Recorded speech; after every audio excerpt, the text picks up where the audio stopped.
As humans, we learn to trust one another in a variety of ways. We may start by something as simple as just being nice to each other, being kind. Little things as simple as maybe letting someone go before us in line, maybe holding the door for someone, or maybe just letting someone have the last cookie, or maybe the last Coke or Pepsi. These simple things lead us to the next level of trust. Maybe letting someone borrow something, maybe let's say our lawnmower, a bicycle, maybe even our car. Before you know it, we believe them because they will do what they say. They are a person of their word.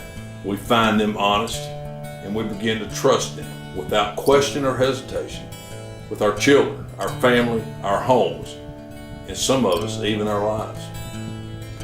But the fastest way, be no mistake about it, for us to lose that faith in someone is when we feel they have been deceitful, dishonest, or have not told us the truth, or in fact have told us a lie. This is when we mark them off our list as being dishonest or untrustworthy.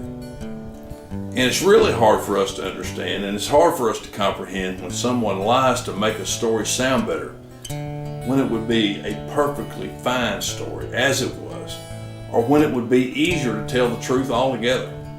Just recently, however, I've been questioned as to my truthfulness maybe in reference to the sheriff's issues with his misuse of county equipment and money, which I have reported to the FBI without question. People are having a hard time believing that the sheriff they see in public would do these types of dishonest things in private. But unfortunately, it is true. Let me show you just two of several instances that I have where the sheriff's truthfulness comes into play and should be questioned. I drive a really nice blue Raptor, a Ford Raptor, and everybody talks about it, and it was free. We confiscated that vehicle. You know, so I don't know why it's a rub to anybody when it's free. You know, we But I drive a blue Ford Raptor, and we confiscated that from a gentleman that was selling ball tickets. We got like 6 vehicles, you know, and he signed it all over, and I get to drive it. It's no charge to the taxpayers whatsoever. So the last vehicles that I've driven, I've bought with CD drug money. So, but In this first case, this is not true. This is a lie. The blue Raptor truck the sheriff drives was not free. The county, your taxpayer money, has $25,000 tied up in that truck. I have the court order, and it tells you how much we paid in order for him to be able to drive that truck. It'll be posted on the website, a copy of the court order for you to see. The fact of the matter is, there was a $20,000 lien on that truck when it was seized, and the sheriff spent another $5,000 on unnecessary fancy accessories. All taxpayer money. In fact, this particular gambling seizure, the case where this truck was seized, is a huge transparency issue by the sheriff and his office, as he has never once told the media or any venue that I've attended to hear him speak the whole truth about how this truck was acquired. In fact, he only began talking about this gambling seizure after I challenged him on it by FOIA, as it was never reported publicly when the arrest was made in July of 2015. In this second example of untruthfulness, I might add, this is where the sheriff has taken something that on its own merit was a positive thing, but lied and exaggerated in order to make himself look good. you know, I want to report to you that we are one of 4 in the state of South Carolina that just received our gold standard in accreditation. The comments that the people made when they came to visit our department and everybody, they said, look, you guys have got it going on. I mean, that's just what they said. They said, y'all are an example. We have it in our policy and procedure manual because we are nationally accredited. We just got our gold standard for national accreditation. So we have that working in our policy. Matter of fact, we just got awarded the gold standard for national accreditation, which means that we have enough diversity, we have enough of everything, or we'd have got the gold standard. Let me be clear to you. There is no such thing, you hear me, no such thing as a gold standard of accreditation.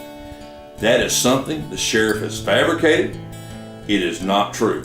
There is not a gold standard awarded by CALEA. I have spoke with them at CALEA on several occasions. Nothing like that exists anywhere in the country. The number is on the screen. Call them yourself. Verify what I'm telling you to be true.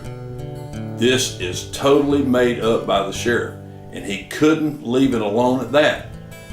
It's just not true. Not one word of it. And for no good reason. The Spartanburg County Sheriff's Office did receive accreditation by CALEA under then Sheriff Coffey. And it's a good thing, and we've maintained it for a lot of years. But to embellish the story like this, just to make yourself look good to the audience, is dishonest. There's no reason for it, and it is deceitful. These are only two of several instances that I have captured myself. You have to ask yourself, if he's untruthful during his speeches, in the public, openly and boldly with people filming him, what in the world must he be saying or doing in private? How can the citizens trust him in any instance, anywhere, anytime? We should be able to trust our elected officials without question or hesitation in what they do and what they say, in every way.